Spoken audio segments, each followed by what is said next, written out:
आपल्या परिसरातील राजकीय, क्राईम व सामाजिक अपडेट जाणून घेण्यासाठी पाहत रहा स्टार वन न्यूज वर्तमान।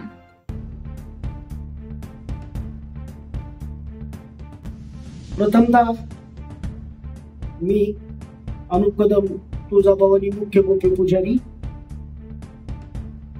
आज काय 14/5/2025 रोजी जी आज माझी काही न्यूजला जी बातमी आलेली आहे त्याचा अहवाल सगळ्यांनी आधी तपासून घ्यावा की खरं काय आणि खोटं काय आहे। मला गेल्या महिन्यातली 17 तारखेची नोटीस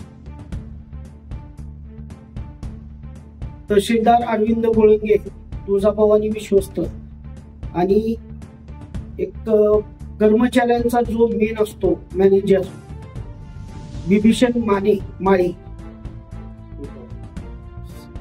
त्यांनी मला काल माझ्या घरी आणून नोटीस दिली।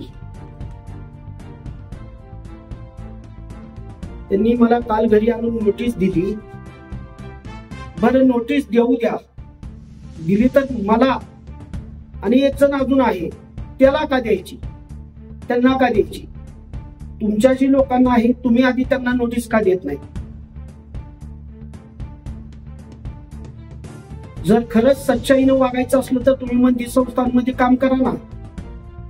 प्रत्येक तहसीलदार असो, मंदिरचे कर्मचारी असो, विश्वस्त असो, त्यांनी खरं आहे ते सांगावं। मी काल कशामुळे गेलो, का केलं हे तुम्हाला मी आता सांगणारच आहे। पण प्रथमतः त्यांनी जी बातमी आणि न्यूजवाल्यांना जे सांगितलं की त्यांनी अनुप कदम दारू पिऊन आले, दगडाने काच पडला, अहो त्या मंदिर आवारामध्ये फक्त मला एक दगड दाखवा, मंदिर आवारामध्ये फक्त मला एक दगड दाखवा, बाकी प्रॉब्लेम काहीच नाही। आणि त्यांनी जे म्हणलेत की त्यांनी हे काचा पडले काय नाही, त्यांची ड्युटी होती। मी त्यांना 3 तास बोलवत होतो, या आले नाहीत, मंदिर ऑफिस मध्ये बसत नाहीत। सगळे लोक नवीन जे विश्वस्त व्यवस्थापक आणि पीआरओ लोक आले त्यांच्यावर लादून ते निघून जातात। इतर नवीन लोक आली, पीआरओ लोक वगैरे, त्यांची काही चुकीच नाही, त्यांना ताब्यात घेऊन त्यांना काहीतरी सांगून विश्वस्त आणि व्यवस्थापक सगळे निघून जातात। आणि व्यवस्थापक सुद्धा नवीन आहेत, काही ते काही जुने नाही आहेत, नवीन आहेत, त्यांना पण काही माहिती नाहीये। पण सगळ्या गोष्टी जी खऱ्या आहेत ते सांगा ना। जर तुम्ही आमचं पुजाऱ्यांचं नाव करण्याचं, खराब नाव करण्याचं हे पहिलं मंदिर संस्थांना माहिती, कारण आता 20 दिवस झाले पास, काही जण अजून 2 जण आहेत त्यांनी पण पास बंद केले VIP, आणि माझा पण त्याच्यात सहभाग आहे पास बंद करण्यात। तर हे 20 दिवसात त्यांना हप्ताच भेटना झालाय, त्यांची पासच बंद। पासचे जे पैसे येत होते त्यांच्याकडे, काही जण जे मंदिरात पुजारी येत नव्हते त्यांच्याकडून ते पास त्यांच्याकडे विकायला द्यायचे, हे स्वतः काढून, आणि सिक्युरिटी गार्डला पैसे द्यायचे, जा एवढे पास काढून आण, हे कर। त्याच्यावर बातमी पण आलेली आहे मागे, त्याच्यावर कोणीच काय करत नाही, फक्त आतमध्ये पुजारी काय करतो। आता 17 तारखेला सांगितलं की धक्काबुक्की केली, कुठे केली काय दाखवा, आणि 17 तारखेचा खरंच तुम्हाला पाहिजे असलं तर व्हिडिओ बघा मंदिरामध्ये जाऊन। नायब तहसीलदार मुंबईचे आले होते, त्यांना मी दर्शन करायला गेलो, पास काढलेले होते आणि माझं ड्रेस कोडचं काढलं त्यांनी। माझ्याकडे धोतर घालायला वेळ नव्हता, अभिषेक चालू व्हायला 15 मिनिटं बाकी होते, म्हणून मी धोतर घातलं नव्हतं, पण माझा नियमानं मी माझा पास काढला, नियमानं मी माझा पास काढलेला आहे, त्याच्यात काही प्रॉब्लेम नव्हता। फक्त काय झालं, माझे माणसं अडवले, माझे भक्त अडवले, आणि माझे असे सगळेच भक्त येतात, पण कुठल्या आता भक्तांचं दर्शन यांनी चांगलं करून दिले। यांचे फक्त पाहुणे आले की हे स्वतः स्पेशल पास त्यांना देतात आणि त्यांना दर्शन व्यवस्थित घालतात, आणि बाकीचे पुजाऱ्यांचे किंवा बाकी पोलीस स्टेशनचे असू द्या, पोलीस कर्मचाऱ्याची माणसं असू द्या, SP ऑफिसचे माणसं असू द्या, DYSP साहेबांची माणसं असू द्या, किंवा पुजारी यांची माणसं असू द्या, त्यांना व्यवस्थित दर्शन कोणी देत नाही. फक्त यांची पाहुणी आली की यांच्या तर्फे स्पेशल पास. आमच्या पाचशे भक्तांनी आमच्याकडून पैसे घ्यायचे आणि आम्ही ते भरले सुद्धा. आमच्याकडे प्रूफ पण आहे. आणि यांनी सांगतात की दारू पिऊन हे करतात ते करतात. यांनी रात्री कुठं बसतात, ज्यांना पास विकले त्यांना पार्टीला कुठे घेऊन जातात, कशा प्रकारे पार्टी करतात, हे सगळं आमच्याकडे रेकॉर्ड आहे. आणि कर्मचाऱ्यांचं बोललं, त्यांच्या जवळची जी कर्मचारी आहेत त्यांना जे पैसे नेऊन देतात त्यांना पैसे ट्रान्सफर केलेले माझ्याकडे प्रूफ आहे. माझ्या मुलाकडे आणि माझ्याकडे प्रूफ आहे. एक वेळेस हा मित्र माझे कंटिन्यू सोबत असतो. मित्र नाही, भाऊच आहे.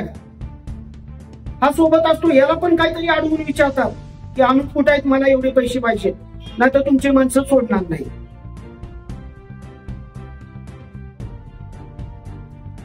जे नोटीस विनाकारण दिली, पण नोटीस काढायची असली खरंच प्रसार माध्यमाला आणि सरकारला आमचं जर चुकत असेल तर यांचं, मी म्हणतो यांचं पण चुकतं.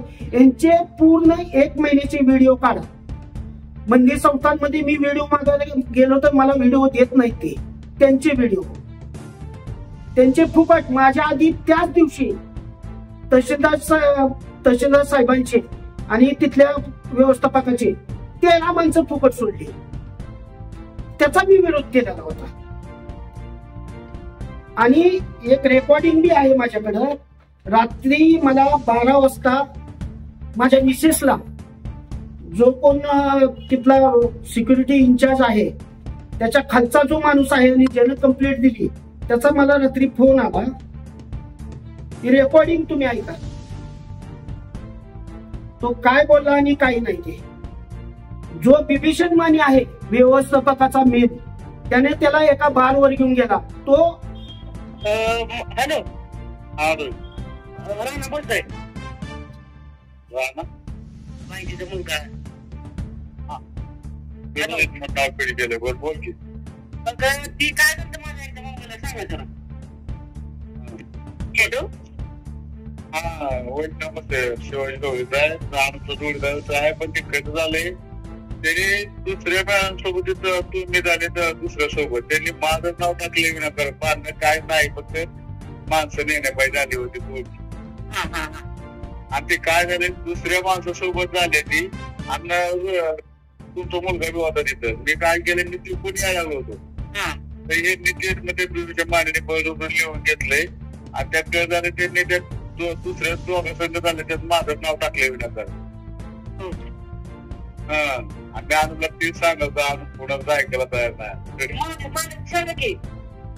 तिथे मानेचं तरी बरोबर लिहून दिले ती. त्याला म्हणलं होतं लिहू नको, म्हणलं माझा विषय नाही, फक्त काय झालं लिहून द्या म्हणले. दुसरं संघ बांधलं मी लिहून नको म्हणलं. माझं नाव रोज चालतंय म्हणलं, शिवेगा त्यातला पुष्करी रोज चालतंय म्हणलं. आणि त्याने बरोबर लिहून दिले. आणि नाही लिहून दिले तर मला काम म्हणलं असलं काय उपयोग नाही म्हणलं. मी फक्त लिहून दिले बाबा काय झालं ते तुम्ही चालू होते, आपल्याला विषय काय माहित नाही म्हणून लिहून दिलं. माझं नाव पुढे तोड टाकले ते. आणि असा विषय काय सांगायचं तुम्हाला, त्यांनी माझं नाव टाकले. अनुप आज पुढं ऐकायला तयार नाही. जे मी त्या समोर केलं म्हणलं तुम्ही म्हणलं तुम्ही लिहून गेल्यामुळे ते थोडा ते चेंजणारच तुमच्यावर. आणि त्याच्या माझा विषय नाही की माझं काय झालं नाही. त्यांनी तसं सांगितलं ना, तुमचंच नाव पुढं हे केल्यामुळे ते तुम्ही समोरच आहे ना. चिडल्यावर थोडा वेळ हे आहे मंदिरच्या जो ज्याच्याकडून लिहून घेतलंय त्याला दाब देऊन तू अनुबद्दल लिहून दे, नाहीतर तुला कामावरून काढण्यात येईल. विनाकारण त्या बिभीषण मानेला मी पैसे दिले नाही. आणि तो आहे सिक्युरिटी गार्डचा मेन आहे. त्याचं जर सगळं काढायचं म्हणलं तर मला तर वाटतं हे जे कालचं प्रकरण माझ्याकडून झाले ठीक आहे, एक प्रकारे माझ्याकडून थोडीफार चुकी झाली, दिलगिरी व्यक्त करतो. पण यांचे जर प्रकरण निघाले तुम्ही त्याला काय करणार? मग याच्यावर तुम्ही चौकशी वाचवा.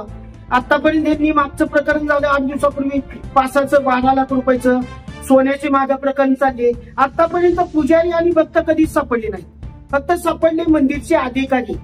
सोनं चोरण्यात, पैसे चोरण्यात फक्त मंदिरचे अधिकारी सापडले. इथं पुजाऱ्यांचा काही संबंध नाही.